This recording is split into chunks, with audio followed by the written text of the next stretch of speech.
science to contain it. And at Prudhoe Bay, Alaska, for instance, the oil is in the ground at approximately 1,500 pounds of natural artesian pressure. And when I was chaplain there, I watched many oil wells being brought in. The very first thing that they gave in an oil well at Prudhoe Bay was the flow rate of the wellhead. The second thing they would always give immediately is the pressure, the artesian pressure coming up with that oil.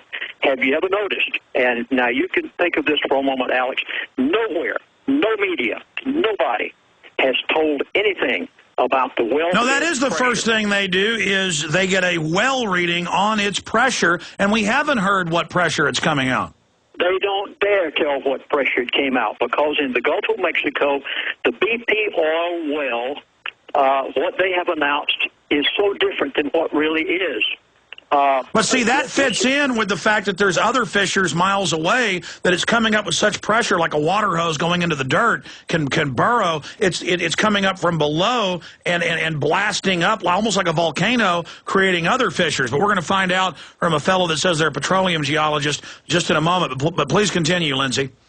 Yes, keep in mind that the tire on your automobile is 35 pounds per square inch approximately. If you were driving a big tractor-trailer rig, you'd have 100 pounds per square inch, PSI.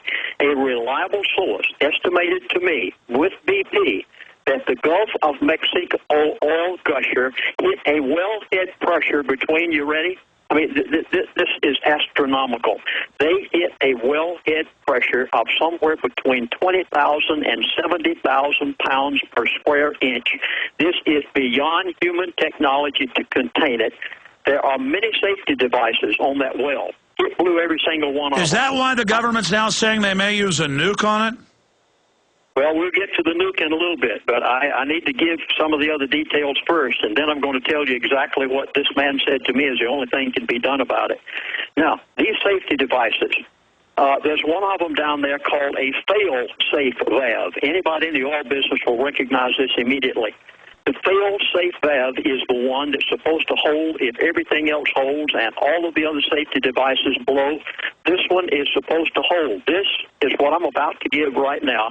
Has never been told anywhere, and you'll never hear it unless you happen to go to the BP informant that I had, and they said to me, they said, Chaplain, there was a conversation between the worker and the foreman on the rig not long before the blast took place, and the worker said to the foreman, the fail-safe valve is warped. There is a defective in it.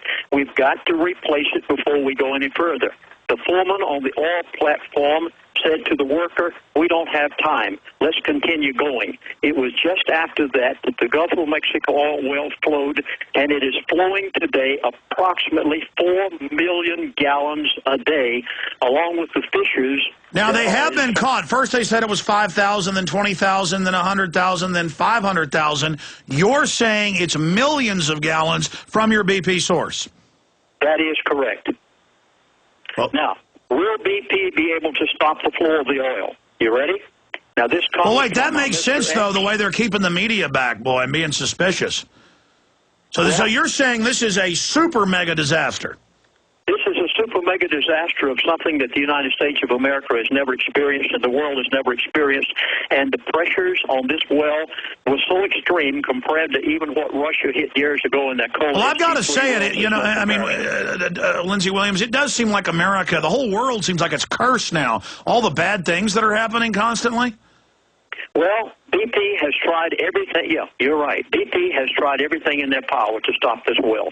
They've used every scientific method that they can, but the truth of the matter is, this individual said to me, he said, there's only one thing that is going to stop this. And he said it's a nuclear device.